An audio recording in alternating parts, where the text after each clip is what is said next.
Hidratação de água. Hidratação com água, né? Poderia ser com suco, mas com água in natura. A gente já falou também aqui, tá, com esse tempo horroroso que tá, o que você faz? Você deixa a janela fechada? Aberta? O ar-condicionado? Não, mas um ventilador. Mas aí se eu deixar fechado não é pior. É essa a situação do Brasil neste momento em muitos locais, sem contar doenças respiratórias e tantos males por causa do tempo seco. Bom, a gente vai conversar agora com o doutor em biologia e pesquisador da USP e da Universidade Federal do Amazonas, o Lucas Ferrante. Obrigada, hein, professor, pela gentileza da entrevista, por você estar aqui conosco, ainda mais para falar sobre um levantamento tão importante. Eu quero ouvir as suas explicações, por favor, eu e Pedro Duran, explicações sobre isso. São dados do Copernicus. Copernicus é o programa de observação da Terra da União Europeia, que indica o seguinte, que uma região da Amazônia, uma área da Amazônia, foi a região do mundo que mais emitiu gases do efeito estufa nos últimos 5 anos. Esse levantamento é justamente dele, do doutor em biologia e pesquisador da USP, Universidade Federal do Amazonas, com quem a gente conversa agora. É um pouco difícil compreender isso. Como é que pode esse nosso coração, né, verde, ser também um dos mais responsáveis por essa emissão de gases? Pode explicar para a gente, por favor, professor? Posso. Primeiro, uma correção. Essa região se tornou a maior emissora de gases causadores do efeito estufa nos últimos 5 dias, né? Com o avanço 5 dias e não 5 anos. Nossa, ou seja, Não, é pior ainda.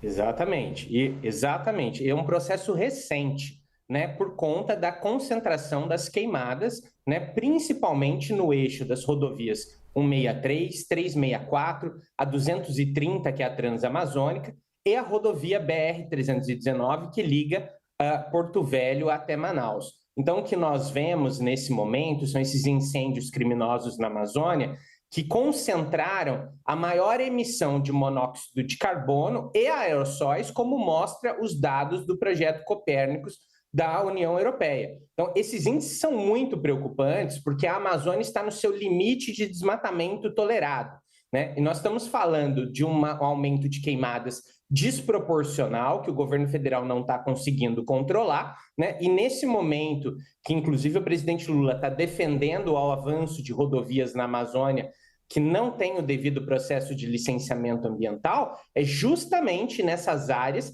que esses incêndios estão aumentando, né? E essa fumaça ela já se espalha para Peru, Bolívia, o sul e o sudeste do Brasil, afetando todos nós, né? Então, é extremamente impressionante, né, essa quantidade enorme de emissões, principalmente pela área, né? Nós estamos falando da maior floresta tropical úmida do mundo, né, que tem essa seca intensificada pelas mudanças climáticas e por conta desses incêndios criminosos, ela começa a emitir essa fuligem, né, monóxido de carbono e aerossóis, dióxido de carbono, né, afetando toda a população do Brasil. E é importante afirmar que a Amazônia ela tem um papel fundamental na regulação do clima, né? Então, me estranha muito, por exemplo, a ordem de serviço do presidente Lula para avançar as obras no lote C da rodovia BR-319, que é um trecho que não tem consulta dos povos indígenas e não tem licenciamento ambiental. Então, o Ministério Público precisa intervir porque principalmente essas queimadas estão migrando pela rodovia BR-319,